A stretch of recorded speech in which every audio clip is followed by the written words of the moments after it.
আসসালামু আলাইকুম। 30শে জুন বিকাল 3টা বাংলাদেশ টাইম।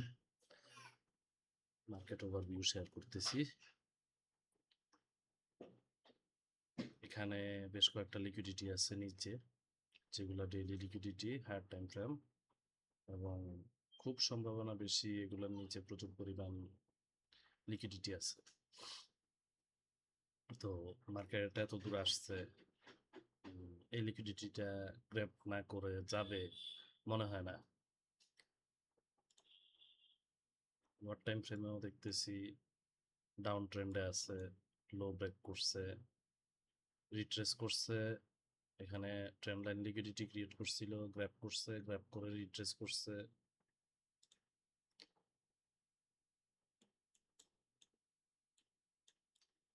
মার্কেট ফ্লো নিচের দিকেই, ট্রেন্ড লাইন ক্রিয়েট করছে, তার উপরে একটা সাপ্লাই জোন ছিল, মিটিগেট করছে, করে আবার ড্রপ দিছে।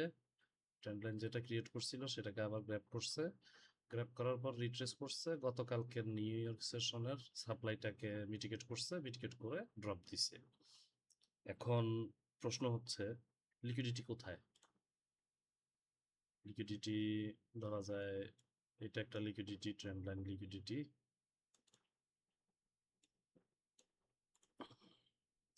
সো উপরে গেলে পুরাই যাবে, এবং এই লিকুইডিটিটা খাওয়া হয় নাই।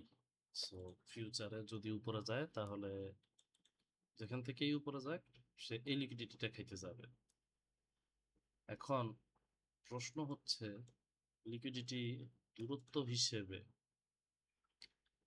এটা হচ্ছে 12,940, এটা হচ্ছে 8,615। সো কোন লিকুইডিটিটা খাওয়া তার জন্য সহজ, প্লাস কোনটা অধিক higher time frame high probability? নিচেরটা। এবং তার আচরণও বলতেছে সে নিচেই যাচ্ছে। সো